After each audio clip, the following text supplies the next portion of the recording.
letters and books. You will notice that the language of the 1800s, especially in letters, was a more formal vocabulary and very distinct from modern writing. A comparative example would be the writing of Jane Austen.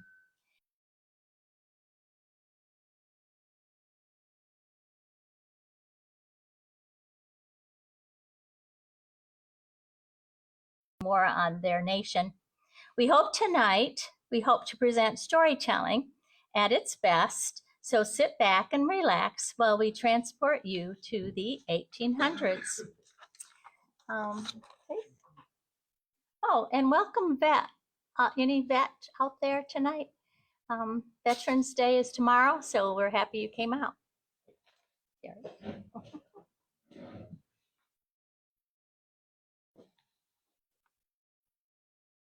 Hi, I'm Chase Blackwell. Welcome to the presentation tonight. I will be reading from diaries, journals, autobiographies, and newspaper articles from the early 1800s, particularly through the War of 1812 era. I've been collecting information on the War of 1812 and the men who fought in the battles for years. I have over 150 portraits and drawings.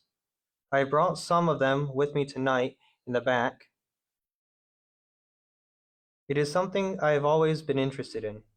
As you can see, I'm wearing my reenactment uniform.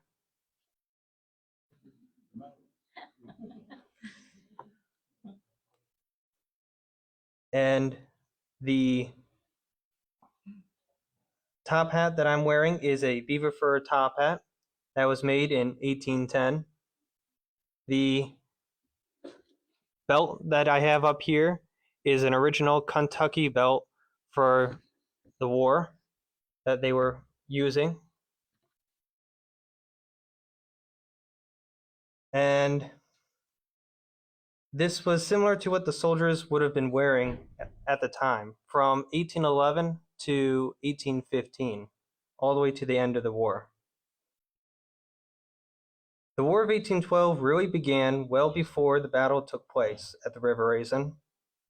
The Secretary of State, the Secretary of War, and President Madison were all notified that the Native Americans were preparing and collecting weapons and having Native Council meetings at Detroit and Fort Malden. With the British, the natives were being encouraged by the British to rise up and regain their former independence. The British were there waiting to offer them everything that the Americans were not giving them. There are hundreds of letters continually being sent describing situations happening on the frontier. One example is a letter from William Wells to the Secretary of War from Fort Wayne, Indiana, on February 10, 1812. He writes, "On the 12th, 2 British emissaries passed through this neighborhood on their way to the Prophet, Tecumseh's brother. On the 21st, they called at my house on the return to Malden. They were 2 Munsee Indians. It appears that their business was to invite all the Indians to meet at Malden very early in the morning or in the spring. What took place between them and the Prophet I have not yet learned. The Potawatomi chief, Marpak, has been in the neighborhood of Malden since August last. He is now near the white settlement of the River Raisin in Michigan Territory and visits Malden every 8 or 10 days. He has about 120 of his best warriors in this country with him, stationed in such a manner as to be unobserved by the whites. That is to say, 8 or 10 in one place, 15 or 20 in another, and so on, but within such a distance of each other as to enable him to collect them all in 24 hours. I know this chief is hostile, inclined towards the United States, has no hesitation in saying that he is kept at that place by the British agents at Malden, and in case the United States has war with that power, the chief will attack our settlements immediately. I believe many of the warriors that fought Governor Harrison have and now are about to join him. William Wells." From another letter by John Shaw, an Indian Department agent to the Secretary of War, dated March, Also written at Fort Wayne, Indiana, but also published in the Niles Weekly Register, he writes, "It has been reported by a Miami Indian who was hunting a few miles from this place 24 Indians of the Shawnee Prophet's hand, compounded of Winnebago, Kickapoo, and Shawnee, passed his camp about 6 days ago on their way to Sandusky for a quantity of powder and lead, which they said was to be sent from them from Canada. It also appears from a statement of a gentleman from Detroit that the Marpak Potawatomi chief, with a small party of Indians, has been for a considerable time past encamped on the River Raisin, and constantly getting provisions from the British at Fort Malden, and that he is waiting for a signal from Elliot, the British agent, to commence hostilities on the frontier." This next piece is from Black Hawk's autobiography, that was originally a narrative told by Black Hawk himself. Finding first-hand accounts by the Native Americans during this time period can be difficult. There are not many available. Black Hawk writes, "Your English father has found out that the Americans want to take your country from you, and has sent me and my braves to drive them out from their own countries. He has likewise sent a large quantity of arms and ammunition, and we want all of your warriors to join us." He then placed a medal around my neck and gave me a paper which I lost in the last war, and a silk flag, saying, "You are to command all the braves that will leave here that day after tomorrow to join our braves at Detroit." I told him I was very disappointed, as I wanted to descend the Mississippi and make war upon the settlements. He said he had been ordered to lay in waste in the country around St. Louis, but having been a trader on the Mississippi for many years, and always having been treated kindly by the people there, he could not send brave men to murder helpless women and innocent children. There were no soldiers there for us to fight, and where he was going to send us there were a great many of them. If we defeated them, the Mississippi country should be ours. I was much pleased with this speech, and as it was spoken like a brave, the next day, arms and ammunition, knives, tomahawks, and clothing were given to my band. We had a great feast, and in the evening and in the morning following I started with about 500 braves to join the British army. We continued our march, joining the British below Detroit, soon after which we had a battle. The Americans fought well and drove us back with considerable loss. I was greatly surprised at this, and I had been told that the Americans would not fight. Our next movement was against a fortified place. I was stationed with my braves to prevent anyone going to or coming from the fort. I found 2 men taking care of cattle and took them prisoners. I would not kill them, but delivered them to the British chief. Soon after, several boats came down to the river, full of American soldiers. They landed on the opposite side to the British batteries and persuaded soldiers who had left them. They went too far without knowing the strength of the British and were defeated. I hurried across the river, anxious for the opportunity to show the courage of my braves. But before we reached the scene of the battle, all was over. The British had taken my prisoners, and the Indians were killing them. I immediately put a stop to this, as I never thought it brave, but cowardly to an unarmed and helpless foe. After more battles took place, Black Hawk said he was tired of being with them, our success being bad, and having got no plunder. But he was determined to leave them and return to Rock River to see his wife and children, and he had not heard from them since he had left home. That night he took 20 braves and left for home. Sadly, when he arrived home, he found none of his he found his old friend on his deathbed, and the man's son, whom Black Hawk called his adopted son, had been killed while hunting a deer. He continued with his views on the battle tactics used by the Americans and the British. Instead of stealing upon each other and taking every advantage to kill the enemy, save their own people as we do, which with us is considerable good policy in a war chief. They march out in open daylight and fight regardless of the number of warriors they may lose. After the battle is over, they retire to the feast and drink wine as if nothing had happened. Afterward, they make a statement in writing on what they had done, each party claiming the victory, and neither giving an account of half the number that the men had been killed on their own side. They all fought like braves, but they would not do to lead a party with us. Our maxim is kill the enemy and save our own men.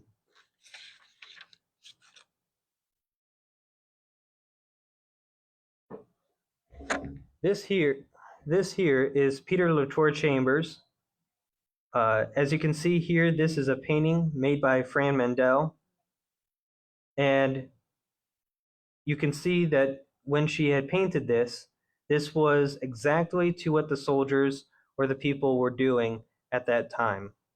The people in the fort were Ohio men or Ohio militiamen maintained by Captain Brush. And in the dead of night, they had slipped away. War was declared on June 18th, 1812. On August 24th, 1812, the fort here, Fort Wayne Stockade, was completely destroyed. This letter from Peter Latour Chambers gives a first-hand account of the destruction that took place. He says, "Sir, in conformity to your orders, I, on the 19th, proceeded on a bateau to the River Raisin, at which place I arrived, and on the following day, on my arrival, I met with Captain Matthew Elliott of the excess militia, who had collected and embarked all the arms, and secured such stores, and remained in the house of Mr. Lascelles. I then effectually destroyed the two blockhouses,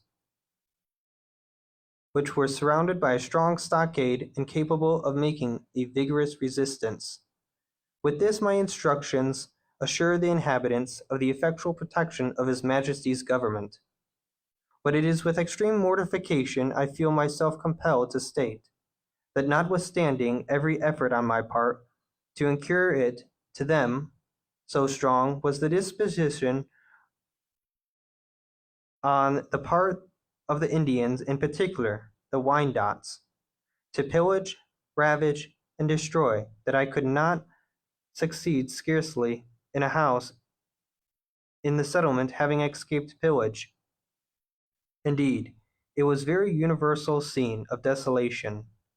You may easily conceive, sir, with what repugnancy to my feelings I was constrained to witness scenes so disgraceful to humanity, and which I do not hesitate to say might have been in a great measure prevented, that had proper officers exerted the necessary control. But I am compelled by a sense of duty to state that it was with the utmost difficulty I could prevail on any of them to interfere, and when they did, it was with such little interest, it was of no avail. I must, however, in justice to Major Alexander McKee, say that he exerted himself to put a stop to scenes so shocking and disgusting. The next morning I proceeded to the foot of the rapids of the Miami to accomplish the object of my mission. I then saw the blockhouse destroyed, and embarked the public property found. I am sorry to say the same ravages took place there at the River Raisin, notwithstanding my utmost efforts to prevent it. It affords my great pleasure to say that the conduct of Tecumseh, the Shawnee warrior, and Roundhead of the Wyandots was such as to reflect on them the highest honor. I enclose a return of the property found. I omit to mention that the Indians murdered and scalped one of the Canadians who belonged to the gunboat and commanded by Lieutenant Bender, and fired 3 shots at another. I have the honor to be, sir, your most obedient humble servant, Peter Latour Chambers, of the 41st.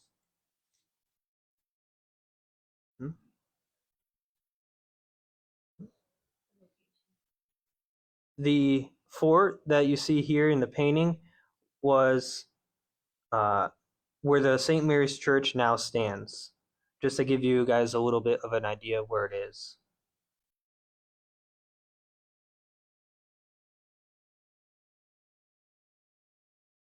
Lydia Bacon kept a journal from 1811 to 1812.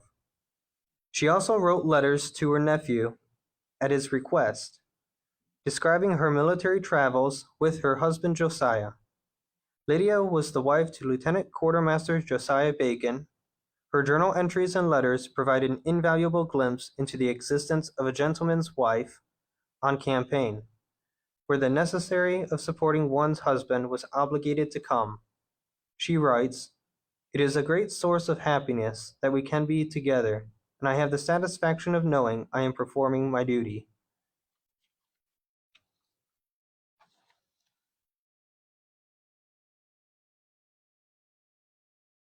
Good evening, ladies and gentlemen. I come before you this evening to read from Lydia Bacon's journal entries and letters. As Chase said, her husband was the quartermaster for the 4th Regiment, and she felt it was her duty to travel alongside. Therefore, I will begin. I felt a little vexed with those wives you mentioned in your letter who would prefer staying at home rather than suffer a little inconvenience. What did they get married for? Never, no, never for a single instant have I been sorry that I came with mine. On the contrary, I feel grateful to him who is the author of all our blessings that I was enabled to accompany him, to take care of him when he is sick, and to console him under the various ills incident to human nature. Some might say this was enthusiasm, but I do think we have been married long enough to find out whether the attachment that grow with our growth and strengthened with our strength is real or imaginary. October 1st, 1811. We have arrived at Vincennes, Indiana Territory. All are engaged in preparation for a campaign against the Indians. Our health is very good at present, but we have been quite sick.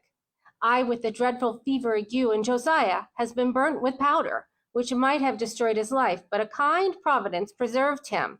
He was priming his gun for the purpose of shooting some wild fowl, which are plenty on the river.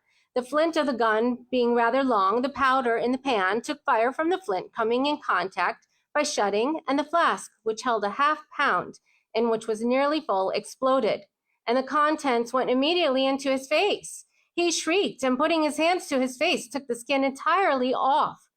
His eyebrows and lashes burnt close, and he could not see for a fortnight, and we sometimes feared he would never see again.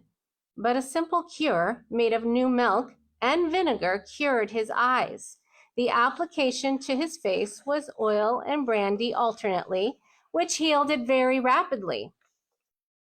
I took cold, viewing the comet, which has just made its appearance.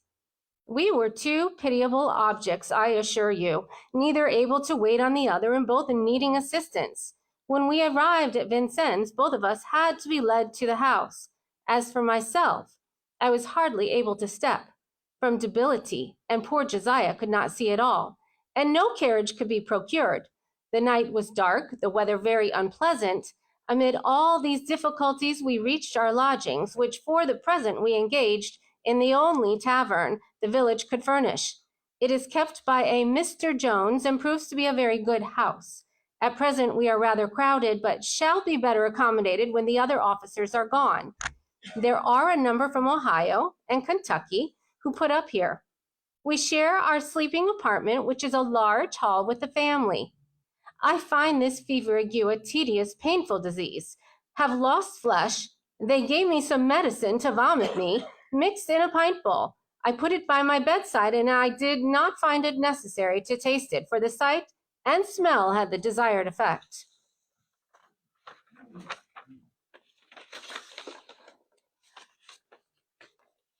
Governor Harrison called on me today.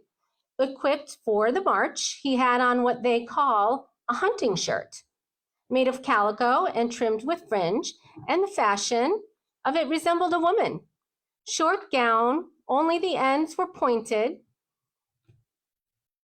instead of square, and tied with a hard knot to keep it snug around his head. He wore a round beaver hat ornamented with a large ostrich feather, and he is very tall and slender with a sallow complexion and dark eyes. His manners are pleasing, and he has a very interesting family. October 5th, the troops have left Vincennes. It was a sad sight to see them depart, a great many fine young men, a number of volunteers from Ohio and Kentucky, some very young, left their studies at colleges to go to this campaign. My husband's sight continuing weak, it was not thought prudent or proper for him to go with the troops. The charge of Fort Knox is assigned him with the care of the invalid soldiers.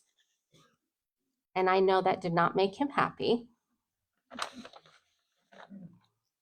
Dear Mother, I read and write and think of you. Josiah's eyes are getting strong fast, and he is determined to join the troops as soon as the physician will permit him.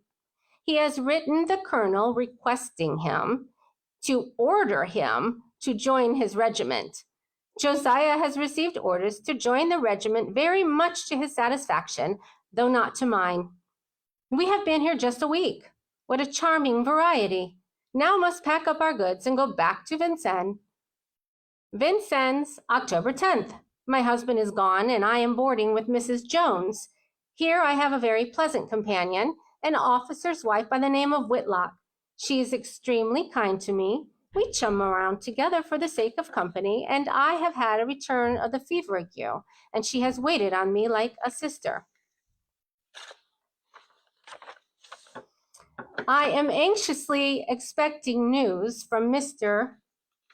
Josiah Bacon. Dear Lord, please protect him from danger. November 30th, 1811. Still new mercies call for our loudest songs of praise and gratitude to him who is our constant benefactor and preserver. My husband has returned safely after being exposed in the most horrible of all battles, an Indian one. I do not regret that Josiah was in this battle, for I trust the kindness of God in thus sparing his life has left impressions on his mind that will not readily be effaced. His duty as quartermaster is particularly arduous on a march. Of course, he was not attached to any company, but equally exposed to danger with those who were. While bridling his horse, a ball hit his hoof and his own boot, and another time his hat. March 31st. We have received orders to proceed to Detroit. I shall go to the rounds ere I am permitted to see my dear mother and sisters. I understand the place is gay and dissipated, and this makes it objectionable to us. The climate is like New England. The troops are to go by land and not by water, as was first thought. They will have to march 600 miles, this being the distance from Vincennes to Detroit, and sleep on the ground in tents every night. It will take us some days to accomplish it. We will proceed to Newport, Kentucky, from thence cross the river to Cincinnati, and through Ohio to Michigan. A part of the way will be through the woods and prairies where as yet none but the Indian's foot has penetrated. Mrs. F., Mrs. G., and myself will perform our journey on horseback, and my husband, being in the staff, will have this privilege also. So I shall be spared the distress of seeing him encounter difficulties, which those who march must necessarily endure. I have been learning to ride horseback, and I like it much. But how I shall succeed in going through swamps and fording rivers, experience will alone determine. Now, if I may summarize in Lydia's words, she continued her journey and they reached the foot of the rapids of the Maumee River. And there it was decided that the wounded soldiers, the sick soldiers, the baggage, and the correspondence would take the river. They would get on the boat. And after all of that travel on land, it was greatly appreciated. They took time on the boat, making up songs, singing songs, playing with their instruments that they had on board. And while they were floating down the river, they suddenly were approached by two longboats, and a British soldier demanded that they lower their sails. And they did not see fit to do so. And a cannon shot forth at that point, and Lydia's companions quickly scrambled downstairs. And Lydia, her curiosity got the better of her, and she stayed on board. She wanted to know what was going to happen. So the British officer came on board, and he said, war has been declared between the United States and Britain.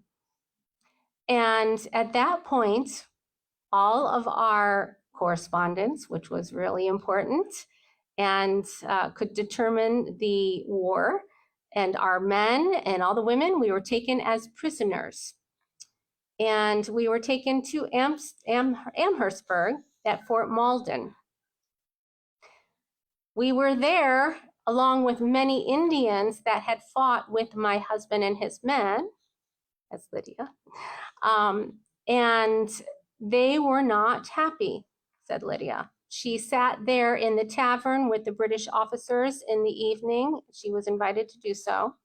And she felt their countenance upon her. She was not happy being in the same room, and she thought, well, let's just take it upon myself. I'm going to ask if we can be released. And she did so, and the British officer said, we don't make war upon women, and her request was granted. So she and the other women were to make their way back to Detroit. And then 2 days later, after they had finally arrived, then war commenced on the fort, and the surrender of the fort took place. But there's so many more details. I would love it if you researched, and you can hear the rest of the story. Chase?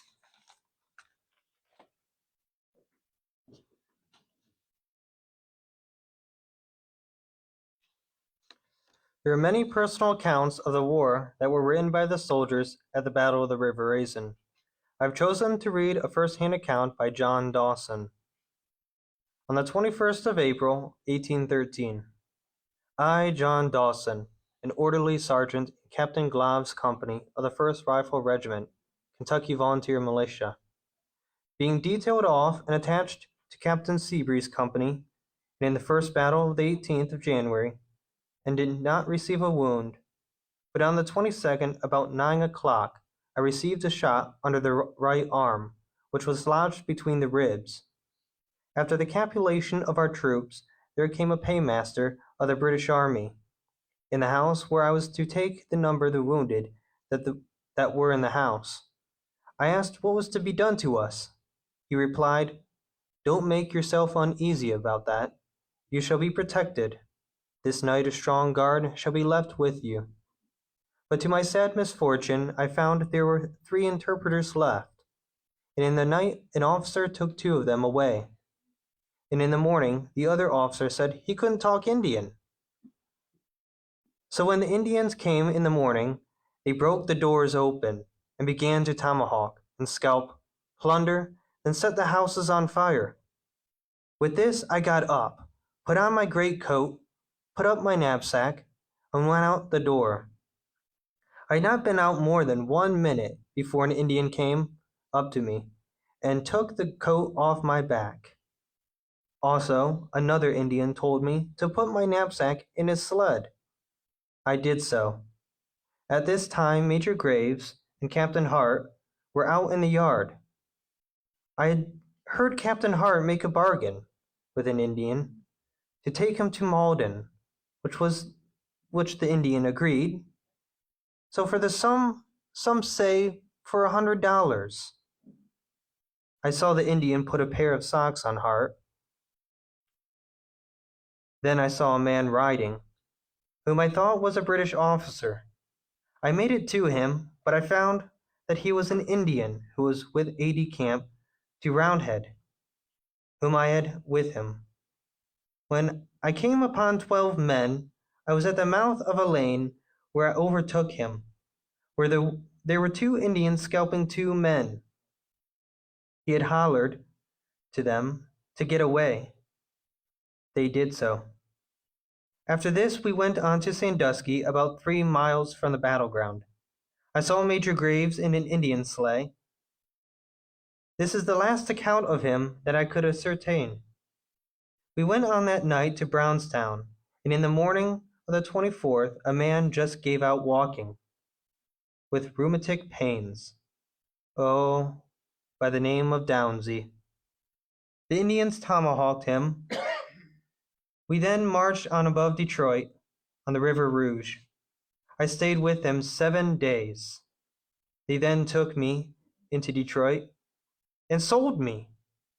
They sold me to Major Murr, a British Army officer, leaving a young man in the camp by the name of John Davenport.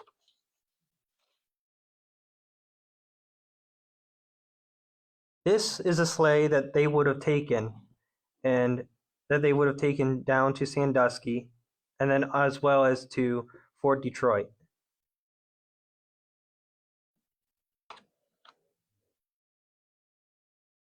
This here is Colonel John Allen. He was the commander, or one of the commanders, of the Northwestern Army for the Kentucky Militia of the 1st Rifle Regiment, Kentucky Militia. The hardship of the war affected not only the soldiers, but the women as well. Many women left home sadly waiting and hoped for their men to return. This story is about Jane Logan Allen and Colonel John Allen. The winter of 1813 brought forth not the unusual diversions of the seasons, but a chilling anxiety among the gentle women of the Bluegrass. None felt the strain more acutely than Miss Jane Allen, whose husband Colonel John Allen had left the 1st Militia Regiments north. For 8 years, after the ill-fated campaign, Jane maintained a vigil that confounded her friends, who had long since resigned themselves to her widowhood. Yet every evening, with the quiet firmness of a woman who cherished hope. Colonel Allen was a gentleman of considerable distinction. He was born in Virginia and educated in the law.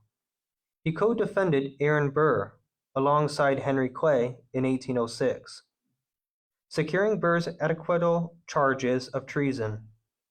However, when the war erupted, duty called him to a different command.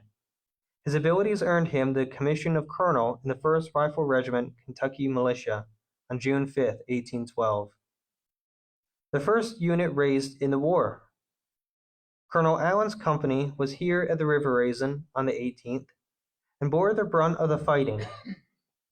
The next morning brought a melancholy mission, burying the dead on January 19th. And the dead were brought to the village and are buried in mass graves. Full aware of his peril, Allen penned his last letter on January 21st, 1813. He said, "We meet the enemy tomorrow. I trust we render a good account of ourselves, or that I will never live to bear the tale of our disgrace." For Jane Allen, the political and military consequences mattered far less than the simple, aching loss of her husband. Her nightly vigil, the candle lit, for 8 years, spoken to a love that would not accept defeat. Jane Allen's faithful spirit, however, rested sooner than diplomacy concluded. She passed away on February 28, 1821. The grief having taken a heavy toll, her last words, whispered in a moment of sublime finality, were, "John has come. The candle need not be lit tonight."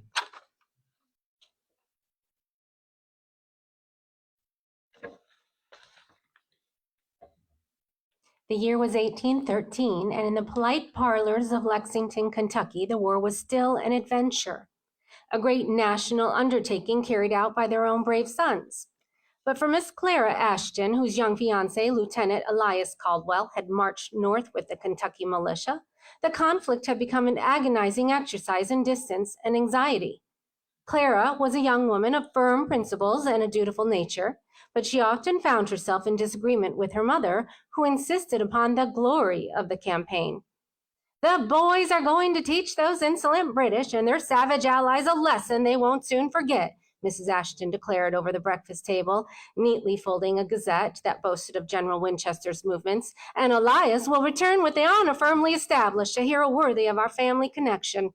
"Mamma," Clara replied, her voice low, "Elias's last letter spoke not of glory, but of frozen boots and meager rations near the rapids of the Miami. He writes that the cold is a far more immediate enemy than any British regular. And as for General Winchester, he is renowned, I believe, not for strategic genius, but for his unfortunate predilection for hastiness." Clara's fiancé, Elias, had written his letters in a steady, optimistic hand, but the words betrayed the reality of the campaign in the frigid, unsettled lands of the Michigan Territory. "My dearest Clara." My dearest Clara, we have been ordered to advance to the foot of the rapids. A small settlement where the inhabitants, mostly of French descent, have been threatened. The movement is reckless.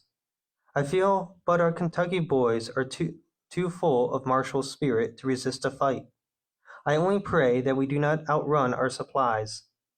The snow is prodigious, and my hands ache with the cold. A tremble or a terrible confession for a soldier to make, is it not? There is much talk of honor and of freeing the poor people of the territory, but I confess, the most pressing thought in the line is the need of a proper fire and a full belly. If I survive this winter, I shall never complain of a Kentucky breeze again. Your devoted Elias.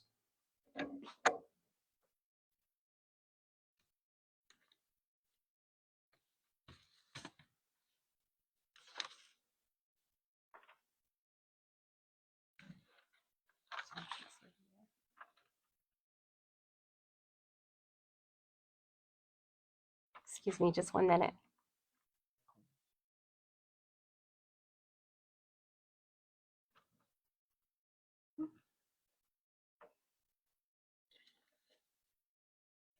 Okay. Then came the terrible, chilling silence. Well, that was appropriate, wasn't it? Rumors began to trickle back, carried by defeated men and desperate express riders, of a victory turned to disaster. First, there was the news of the first battle, a bold, hard-fought victory that drove the British and the Native American forces from the settlement. This brought a brief, fierce flare of pride in Lexington, but this was quickly overshadowed by the second and final word. The reports were vague at first: a surprise counterattack at dawn, a position carelessly defended, and a devastating surrender. The unthinkable had happened. The entire force, including Elias's company, had been overwhelmed by a combined force under Colonel Henry Proctor and his great warriors. Mrs. Ashton wept for her ruined social prospects, but Clara wept for the horror hinted at in the scattered accounts. A fellow officer of Elias, Major Andrew Holmes, who had narrowly escaped the main engagement, wrote to Clara's father not for condolence, but for stark necessity. Sir, I write not of the battle, which was lost through mismanagement and the general's indolence, but of the aftermath, after the surrender which was made on the condition of protection. Proctor and the British departed, leaving many of the wounded in the open with the native allies. What followed was a massacre, a shocking violation of articles of surrender. The cries of the men, my own comrades, still haunt my days. The wounded were scalped, shot, and burned in the very houses where they still sought refuge. I have no certainty of Lieutenant Caldwell's fate, but I fear the worst. You must rise a ransom, sir, for any survivors who may have been taken captive. The hardship of Kentucky boys has been repaid with unspeakable brutality. You must avenge the raisin. Yours, in a sorrow and resolve, A. Holmes, Major. Clara Ashton's period of mourning for her fiancé Elias was not the quiet, genteel affair decreed by society. It was a public and visceral anguish shared by nearly every respected family in the Bluegrass. The loss was disproportionately felt. Kentucky had furnished a vast number of volunteers, and the casualty list from the Raisin alone rivaled the total losses of all other states combined. A second, more personal letter arrived for Clara, penned by a young private, now recovering in Ohio, who had been a close friend of Elias's. His handwriting was shaky, the ink smudged by what Clara suspected were tears, or perhaps simply the grime of the camp. Miss Ashton. Miss Ashton, I must write, though my hands tremble with the cold and the memory. The surrender, you must know, was secured by the British Colonel Proctor on the express condition of protection for the wounded. General Winchester, though taken captive outside the works, agreed only on this point. But Proctor, that faithless man, marched his able-bodied prisoners away, leaving the severe wounded Kentuckians, some 60 to 80 souls, in the charge of local French families with only a token guard.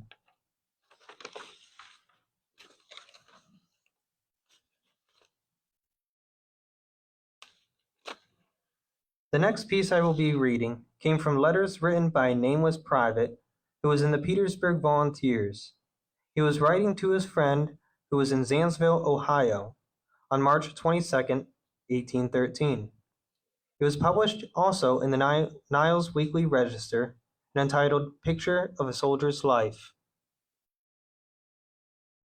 When I last wrote from Upper Sandusky, I confidently expected something of considerable importance would have been transpired in a very short time, but unfortunately the war in this quarter is protracted to a much larger period than at the time I contemplated. Indeed, the best informed people in the army think that nothing decisive can be done before the next winter.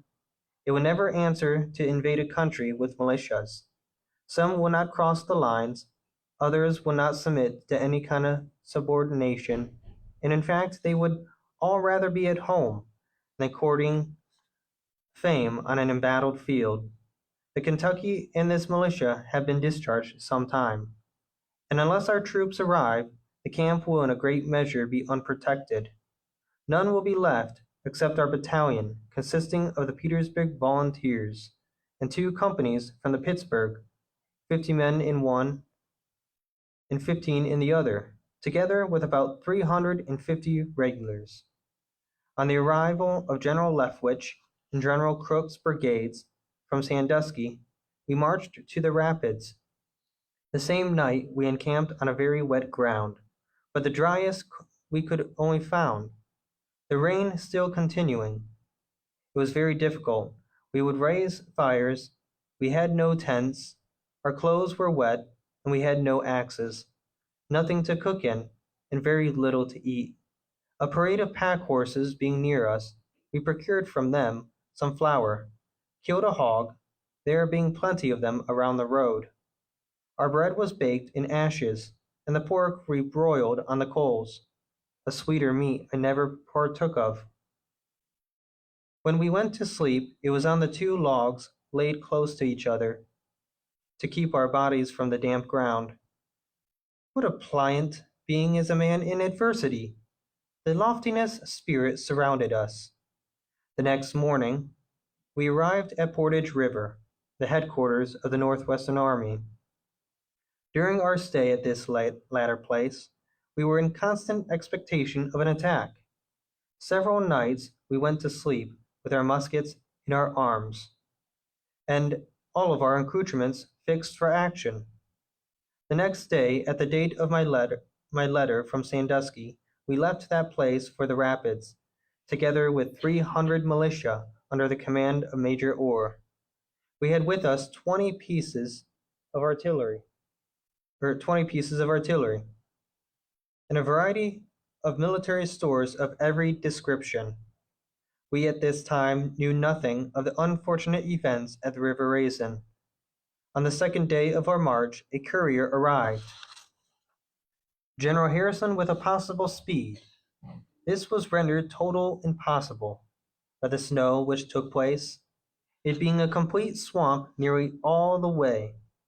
On the evening of the same day, the news arrived that General Harrison had retreated to Portage River, 18 miles in the rear of the encampment at the rapids.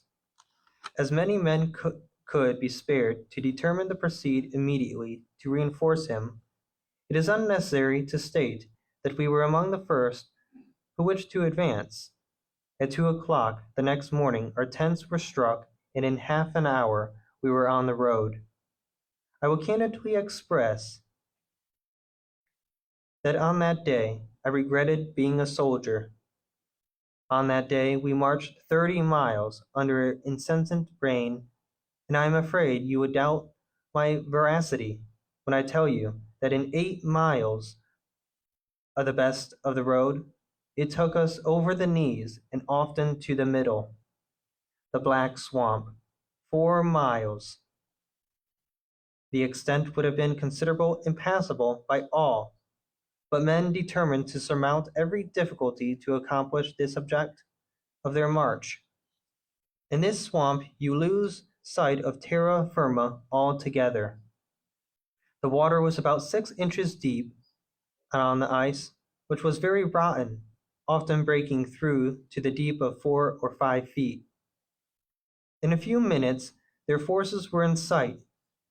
They were in a bend of the river near a mile off. Within gunshot I could hear the men cocking their pieces. Our company were even at the moment of cheerful and happiness. Fear was far distant from our ranks, and I do sincerely believe that had the enemy not flown previously on our arrival, we would all have realized the expectations of our friends. Some of their spies, since we have heard from the prisoners at Malden, saw us on our march, and consequently they made a precipitate retreat. We followed them within 5 miles of the River Raisin, and returned to camp without any rest, except for 2 hours. We were 24 hours absent, during which time we marched more than 60 miles. The particulars of the last unfortunate account of the River Raisin you are already acquainted with. Likewise in the failure on the expedition to destroy the Queen Charlotte. Our company marched as far as the mouth of Lake Erie to reinforce the party, but met them on the return. We have all but small houses in front of the tents, which make us very comfortable. Along the river is the handsomest country I have ever saw. There have been several fine plantations in the vicinity of the camp, but all is a scene of desolation. After Hall's surrender, the whole country was laid waste by Indians. Every half-mile there had been a house. The only indication of a habitation that now remains is their ruins that cover the ground where they once stood. A few days after our arrival a detachment was sent out, of which our company made part to attack a considerable party of Indians 15 miles down river. We started as night set in, and marched all the way on the ice. About 2 o'clock we came near that place, where we expected to surprise the enemy, but we could not find them. We were put in order of battle, and instructed to proceed in silence. The camp duty is very severe, there being no tents or houses for the guard when off their post, so that it is equally as pleasant for them to be at their post as off they be forbid to leave for the rendezvous of the guard. Every other day a man mounts guard, and the day that intervenes he is at work within the camp. Major Alexander, who commands the battalion, is a fellow that I never knew. The most perfect harmony exists between the Pittsburgh companies and ours, they being the only two companies of 12 months volunteers of the camp. And all such wear uniforms. Generous emulation exists among them, which is infinite service to both. Officers and men all mingled together. We visit each other's tents of an evening, sing, tell stories, play music, and drink grog when we can get it, which, by the by, is not often, the settlers not being permitted to sell spirits in the camp. Poor Edmund S. Gee is no more. I saw him breathe his last. We consigned him to the Mother Earth with all the decency our circumstance would permit. We had it not in our power to dress his corpse in all the pomp and pageantry of sorrow. The tears of his companions, more eloquent than all the parades could bestow, were his due. All the battalions attended the funeral. Likewise, General Lefwich, who requested the chaplain to perform a funeral service, that thing not done on any similar occasion. Channers and myself will return to the camp in a few days. It is dangerous to travel the roads in small parties, as the Indians are all around the camp. We will be obligated to remain in the settlement until some troops are going on. The day before we left, the best horses to carry me, being seen days in the wilderness. I was joyfully received on the 26th at Wayne. On the 28th, they attacked the fort and blockaded until the 16th of September, when we were received by General Harrison. The secret expedition from an intelligence of a newspaper states, from March 13th, we have received intelligence from the army at the Rapids as late as the 1st, 2 days previous to which time a detachment of about 150 men and 30 Indians under the command of Captain Langham had left there on a secret expedition. The object was said to be the destruction of the Queen Charlotte, which, from the best information that could be obtained, lay within 200 yards of Fort Malden. They, the Americans, tried to burn it with all the fire that they could obtain. On the same evening, another detachment of 500 men started for the purpose of acting as a reserve to Captain Langham's party.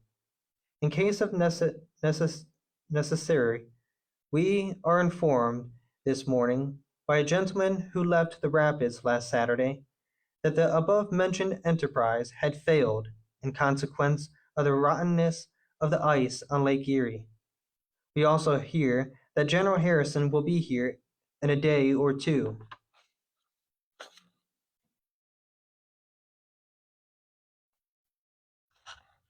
On the news of the River Raisin disaster reached Governor Isaac Shelby on the evening of February 2nd, 1813. A few days after the battle, he was attending a performance at Frankfurt Theater. The tickets were priced at $1.50, or $1 for the balcony, and 50 cents for the gallery seats. Prices quite respectable for the time. In the midst of the performance, a young man, Captain Charles Stewart Todd, then only 22 years old, appeared on the stage. His uniform torn and mud-stained from a harrowing journey through the winter wilderness. He rushed to the governor's box, interrupting the play, and whispered the devastating news into Governor Shelby's ear. Not a word was said aloud, but like an electric shock, the tidings spread through the audience. All rose as one man, and almost in a moment the theater was empty. Nothing but the bloody scenes itself could exceed the distresses of that night. All were inquiring with the eagerness of hope and apprehension for their husbands, fathers, brothers, and friends. But all they could learn was that the army had been defeated and almost of it massacred. All joy and amusement vanished, and the months elapsed before every family knew the extent of its misfortunes. Daily the widows and orphans made so on that fateful day presented themselves in our streets, some of them begging for the means of subsistence for their destitute mothers, and all of them a living caution to American statesmen. On the lighter side of this dark period of history, there is a romantic story to be told. Letitia Shelby, the youngest daughter of Isaac Shelby, was with her father, Governor Shelby, sitting next to him. When Captain Todd entered the room, he fell at once to a victim of her charms. Her portrait remains to testify to her great beauty. Letitia was captivated by the young man, and they soon formed an attachment which led to their marriage at the Executive Mansion 3 years later. She was only 14 years old when she first saw him. She died on January 22nd, 1868. Colonel Todd outliving her by 3 years, dying while making a visit to Baton Rouge in Louisiana. Both are buried in Elmwood Cemetery, Owensboro, Kentucky.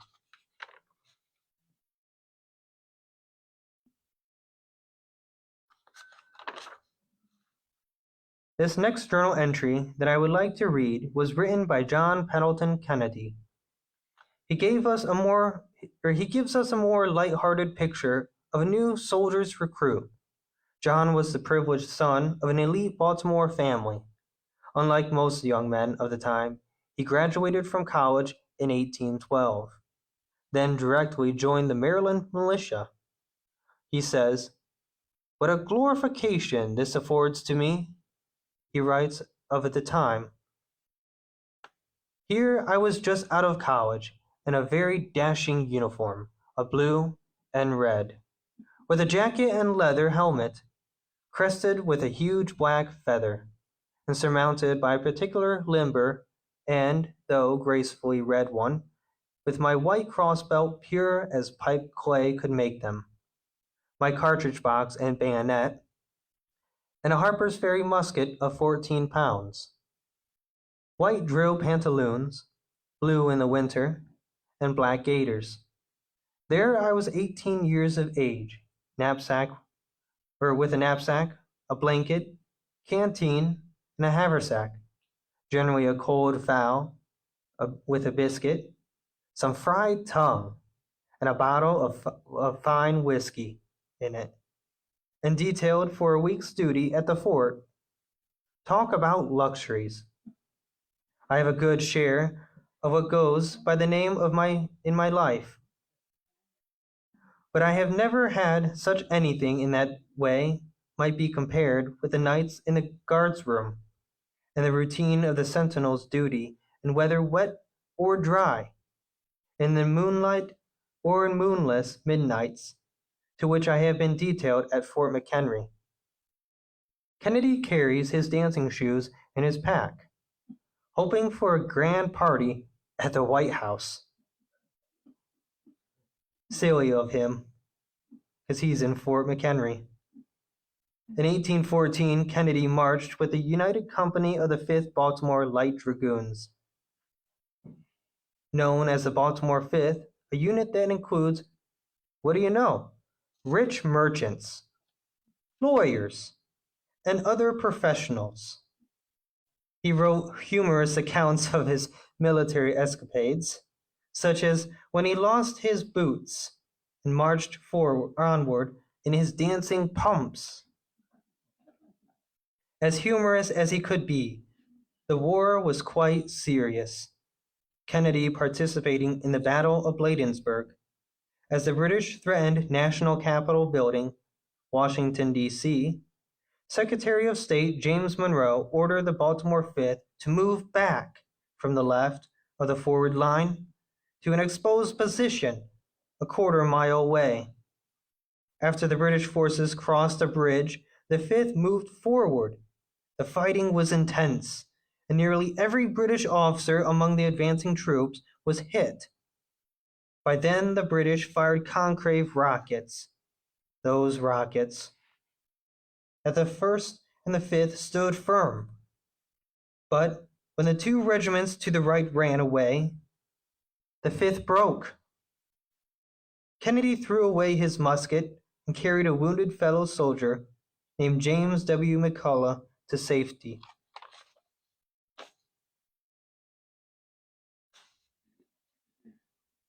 For the lingering captivity of the soldiers, and for the pursuit of justice in 1817.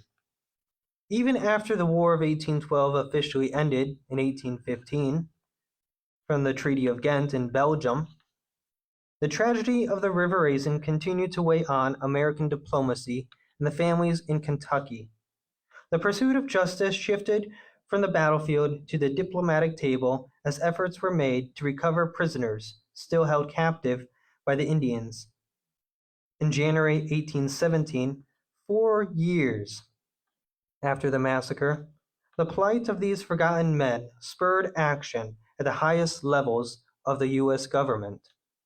On January 21, 1817, General Hardin, or a U.S. Senator, wrote to Acting Secretary of War George Graham. He relates that Joseph Frandry, a Kentucky volunteer taken prisoner at the River Raisin on January 22, 1813, had recently returned from captivity. Frandry brought information that others were still alive and in captivity. Frandry's information specified a fellow prisoner named of the Thomas Tant, the drum major of the regiment, whom he saw at Quebec. Tant was a lad of about just 15 years old, who said he had little hope of escape. Then, on January 28, 1817, Secretary of State James Monroe later wrote to a British minister, Charles Bagot.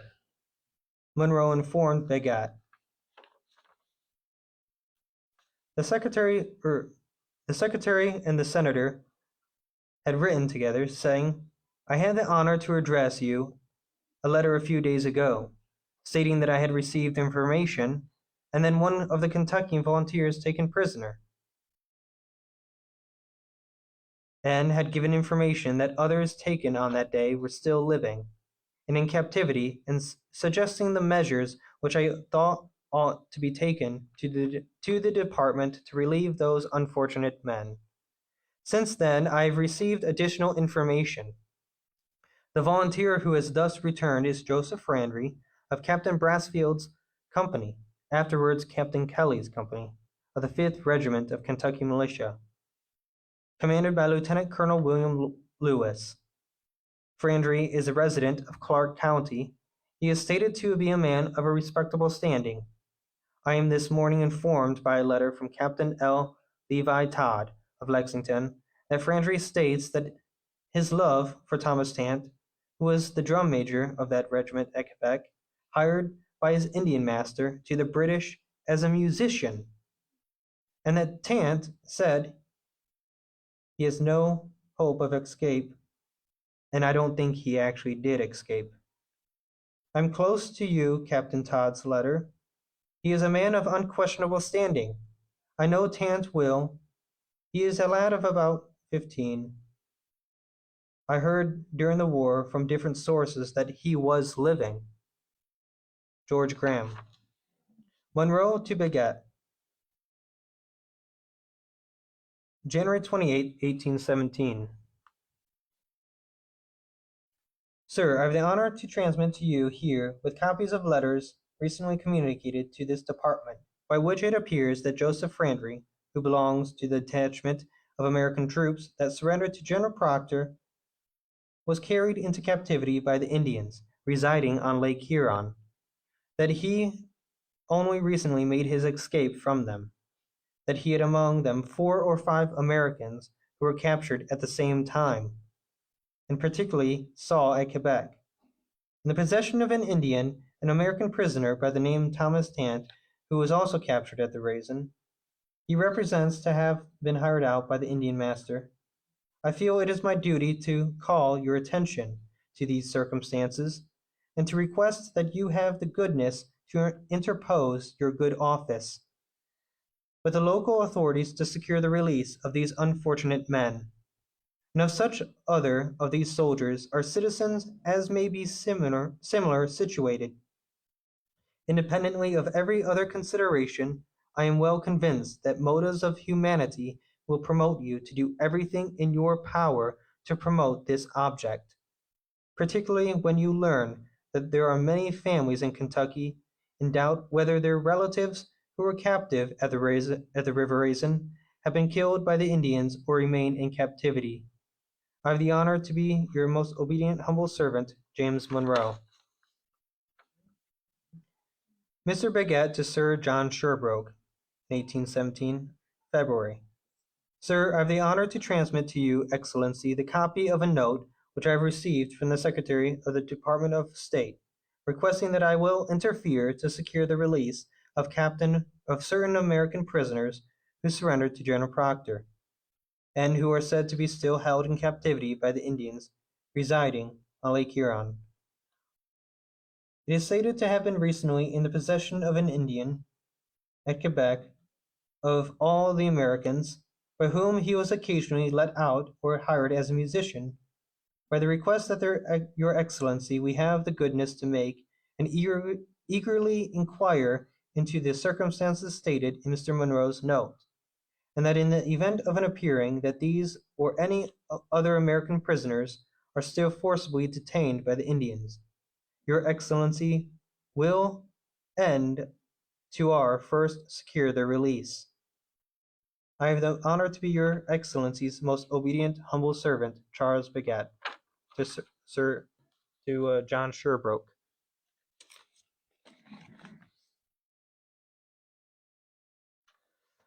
This photo that you see here was taken in 1880.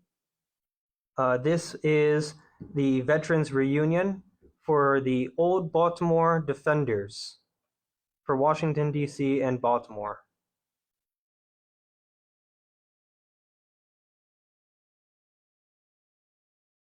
This is one of the veterans who served.